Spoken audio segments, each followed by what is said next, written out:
এখানে যে কচু শাক নামানো হয়ে গেছে, মানে অর্ধেক হয়েছে। এখানে এখানে হবে এখন ইলিশ মাছের মাথা দিয়ে। ইলিশ মাছের মাথাগুলো যে ভাজা হয়ে গেছে মোটামুটি, এগুলোকে একটু ভেঙে দেবো।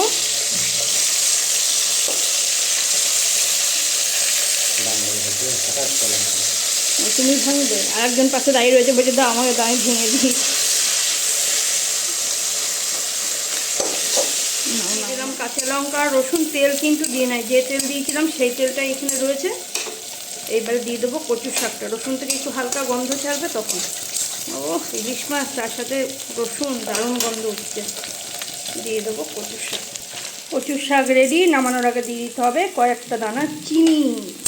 কচুর শাক একটু মিষ্টি মিষ্টি না হলে ভালো লাগবে না, ঝালও হবে বেশ ভালো, তার সাথে সামান্য একটুখানি মিষ্টিও হবে, নাহলে কচুর শাক ভালো লাগে না খেতে।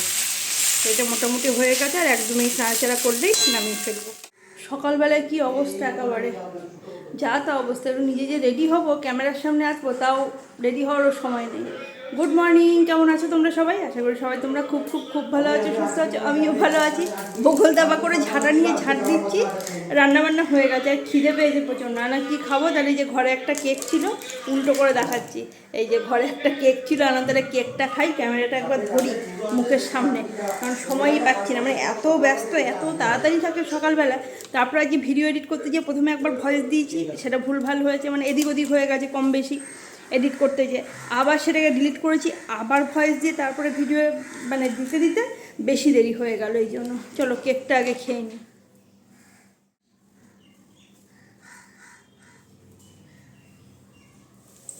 এখনও চান করতে পারিনি, 12টা মনে হয় পার হয়ে গেছে। কটা বাজে?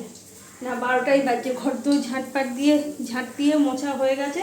মুছে এখন এসছি আবার রান্নাঘরে। এই যে এখন ভাজছি এখানে পোস্তর বড়া ভাজবো, তারপরে মেয়েকে খেতে দেবো। আমার বাবা এসছে, ওদের খেতে দেবো, তারপর আমি স্নান করতে যাব।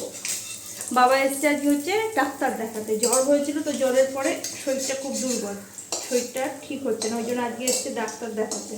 তো বিকালে আছে নাম লেখানো, বিকালে নিয়ে যেতে হবে ডাক্তারের কাছে। আর এখানে আমার মেয়ের আজকে স্কুলে টিফিন খেয়েছে, কিন্তু তারপরেও খিদে পেয়ে গেছে এত যে ও থাকতে পারছে না। অন্যদিন কিন্তু দুজনে একসাথে স্নান করে তারপরে দুজনে একসাথে ভাত খাই, কিন্তু না আজকে হবে না। আজকে খিদে পেয়েছে, আগে খেতে দাও আজকে। ওই যে নিচে আজকে পোস্তর বড়াগুলো ছাড়ে নাই, ঠিকঠাক আছে। আজকে পোস্তর বড়াগুলো দেখ ছাড়ে নাই, আগের দিন সব ছিঁড়ে ছুঁড়ে একধার হয়ে গেছিলো।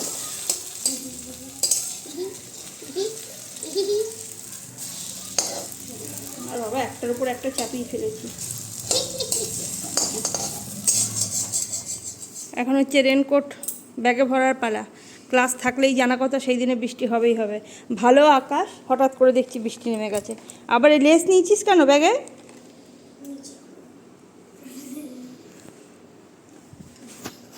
এই যে রেডি হয়ে গেছি, এখন যাব ক্লাসে মেয়েকে নিয়ে। আজকে তো শুক্রবার জানোই, জানা কথা, এই যে বৃষ্টি হবেই হবে, মানে হঠাৎ করে ভালো আকাশ। দুপুরবেলা দেখলাম যে একটুও মেঘ নেই, আকাশে শুলাম, তারপরে দেখছি দাদা ফোন করছে যে বৃষ্টি হচ্ছে। মেয়ে আবার যে জামা কাপড়গুলো তুলে আনলো।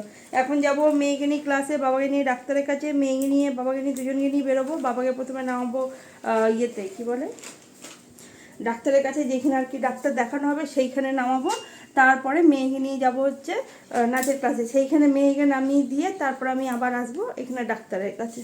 চল, হয়ে গেছে, চলো বেরোই, আজকে তো তাড়াতাড়ি বেরোই।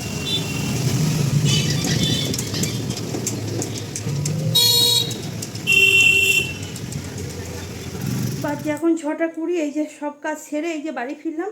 ক্যামেরা অন করার মতো আর থাকে না, রাস্তার মধ্যে এত বৃষ্টি হয়েছে আজকে, একদম প্যাচে কাদা। মাগো মা, পা দিলেই যেন গা গিনগিন করে উঠছে আমার। একদম বাড়ি এসে আমার গপুকে আলো দিতে হবে, আমার গপু অন্ধকারে রয়েছে।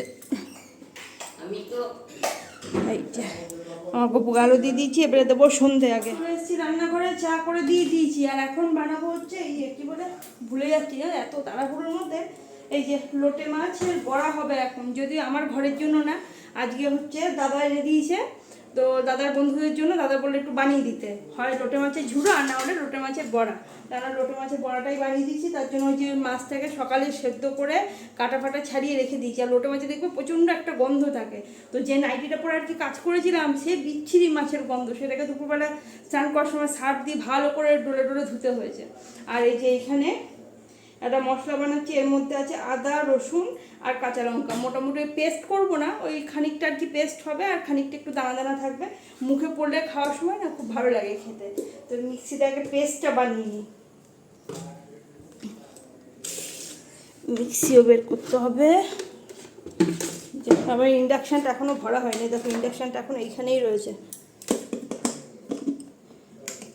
দিয়ে দিলাম, একবার ঘোরালেই হয়ে যাবে এটা।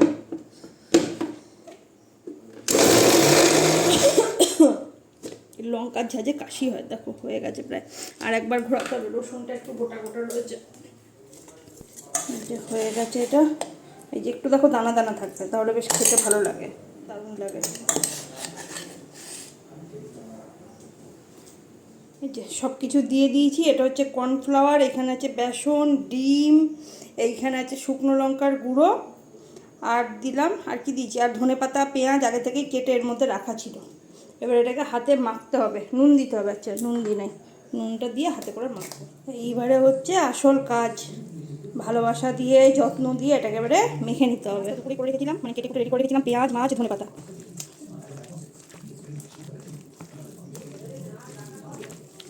প্রথম ব্যাচে যে দিয়ে দিয়েছি। কড়াইটা মনে হচ্ছে ছোটো হয়ে গেছে, বড়া তো অনেকগুলো হবে, বড় কড়াইতে দিলে মনে হয় ভালো হতো। তো এই কড়াইটায় তেল ছিল বলে আর ওই কড়াইটাই দিয়ে দিলাম, যে এই কড়াইটিতে হয়ে যায়। আর লোহার কড়াইতে তেলে ভাজাগুলো ভালোও হয়, অত ঘষা মাজাও করতে হয় না, সুবিধা। লোহা ননস্টিক এগুলোতে। এখনও পর্যন্ত আমার হাঁটার রেশ কাটে, আমি এখনও গরমে ঘামছি হাঁটার জন্য। এমনিতেই বৃষ্টি হচ্ছে আর গরম, তার মধ্যেই হেঁটেছি এতটা, আরও গরম লাগছে এখন আমার। জল খাই বাবারে বাবারে।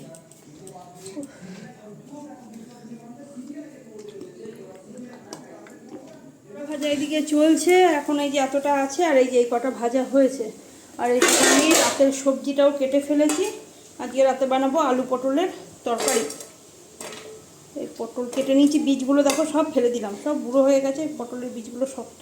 আর আমরা কোনো কিছুরই না বীজ খেতে পারি না। বড়া ভাজা হচ্ছে, আর এদিকে চাপাবো এখন আলু পটলের তরকারি। একটু জিরে আর তেজপাতা দিয়ে দেবো। আলু পটল, একটা টমেটো গ্রেট করে নিয়েছি, একটু আদা গ্রেট করে নিয়েছি, নুন হলুদ জিরের গুঁড়ো ধনের গুঁড়ো সব একসাথে দিয়ে দিয়েছি।